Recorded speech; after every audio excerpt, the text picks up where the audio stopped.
पटाखे और रंग गुलाल के दुकान से अपना कैरियर शुरू करने वाले और आर्थिक तंगी के बीच अपना जीवन गुजार करके राजनीति में एक बड़ा मुकाम अर्जित करने वाले कैबिनेट मंत्री नंद गोपाल गुप्ता नंदी इस वक्त हमारे साथ हैं।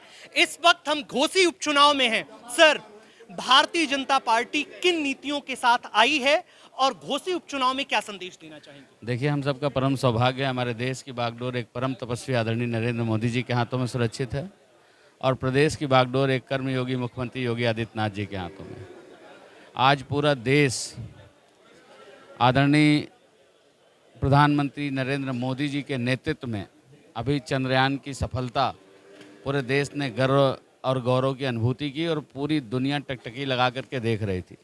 आदरणीय मुख्यमंत्री योगी आदित्यनाथ जी प्रदेश के अंतिम गांव तक विकास की रोशनी पहुंचे, अंतिम व्यक्ति तक सरकार की योजनाओं का लाभ पहुंचे, इसके लिए लगातार काम कर रहे हैं। सबका साथ, सबका विकास और सबका विश्वास और सबका प्रयास सिर्फ नहीं है नारा, यह है उद्देश्य हमारा, ये धरातल पर दिखाई दे रहा है। मैं सुबह से आया हूँ, तमाम बाज़ार जा कर के मीटिंग कर रहा हूँ।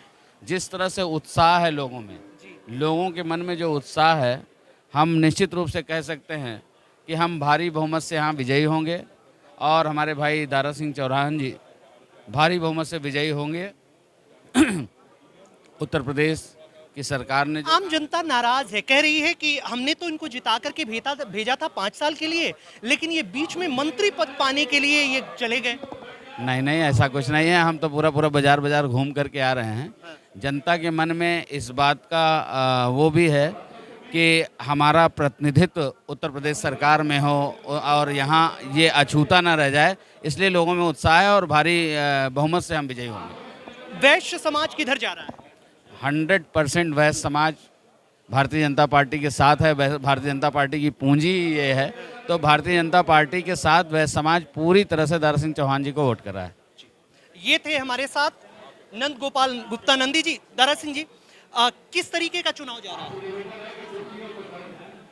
पूरे घोसी विधानसभा में हर समाज के लोग, अगड़ा हो, पिछड़ा हो, दलित व अकलियत, हर समाज के लोग जो है आज भारतीय समाज पार्टी के समर्थन में खड़े हैं।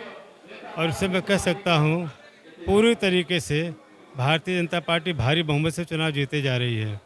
भारतीय जनता पार्टी तो चुनाव जीतने जा रही है। लोग आप पर इल्जाम लगा रहे हैं कि आप मंत्री बनने की लालच में चले गए। ऐसा है, ये तो जो विरोधी जो हताश हैं उनको इसके सिवा कोई और रास्ता नहीं।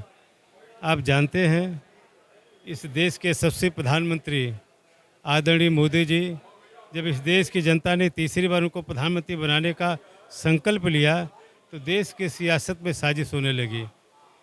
और हमारे सामने जब बात आई, मैंने कहा अगर मोदी जी को तीसरी बार प्रधानमंत्री बनाने के लिए दारा सिंह चौहान को विधायक सीट नहीं, अगर मंत्रिमंडल से भी ठोकर मारना पड़ता वो भी करके मैं मोदी जी को प्रधानमंत्री बनाने के लिए। यही फरवरी 2022 में जब आप बयान दे रहे थे तो आपने कहा कि इस सरकार में पिछड़ों का हित नहीं है, इसलिए मैं मंत्री पद छोड़ दूं। नहीं, देखिए ऐसा नहीं है। बहुत सारी चीज़ें थी राजनीति में, उस पर डिस्कस भी हुआ है, चर्चा भी हुई है। और हमारी पार्टी पूरी तरीके से आज़ादी के 70 साल तक जिनकी पूछ और पहचान नहीं थी, जिनको सम्मान नहीं मिलता था, आज पूरी तरीके से पिछड़ों को सम्मान मिल रहा है। और पूरा पिछड़ा का पिछड़ा पूरा समाज जो है आज मोदी जी के साथ खड़ा है, योगी जी के साथ खड़ा है। दारा सिंह चौहान के बारे में ये कहा जा रहा है कि शिवपाल सिंह यादव आए थे, राम गोपाल यादव, सपा ने अपनी पूरी फौज खड़ी कर दी है। उसके जवाब में आपने भी अपनी फौज खड़ी की है। लेकिन शिवपाल सिंह यादव का बयान था कि दारा सिंह चौहान विकास के मुद्दे से भटक गए हैं। जब वो हमारे साथ थे तो विकास की बात करते थे, आज वो केवल अपने पद के लिए चुनाव लड़ रहे हैं। नहीं, दारा सिंह चौहान कभी पद की बात नहीं करता। मेरी प्राथमिकता में चूँकि हमारी पार्टी के ही विकास की बात करती है। इस देश के प्रधानमंत्री जिनके नेतृत्व में इस देश का चतुर्दिक विकास हो रहा है, इस प्रदेश के मुख्यमंत्री आदरणीय योगी आदित्यनाथ के नेतृत्व में विकास ही विकास हो रहा है। इसलिए मेरे भी मन में शुरू से, मैं जब तक राजनीति शुरू किया, केवल विकास ही मेरी सोच रहती है और उसी विकास के लिए आज भारतीय जनता पार्टी के आज प्रबुद्ध सम्मेलन हो रहा था। आपने कहा कि बहुत सारे नेता अभी हैं जो समाजवादी पार्टी छोड़ करके आने वाले हैं, तो क्या अभी भविष्य में हमें और उपचुनाव देखने को मिलेंगे? निश्चित रूप से मोदी जी को प्रधानमंत्री बनाने के लिए तीसरी बार बहुत सारे लोगों के मन में सोच है। अब चाहे जो भी करना हो, लेकिन मोदी जी को प्रधानमंत्री बनाने के लिए वो नेता कुछ भी कर सकते हैं।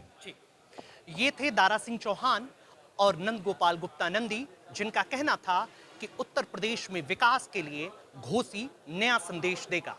घोसी से अंकित मणि त्रिपाठी, यूपी टीवी समाचार।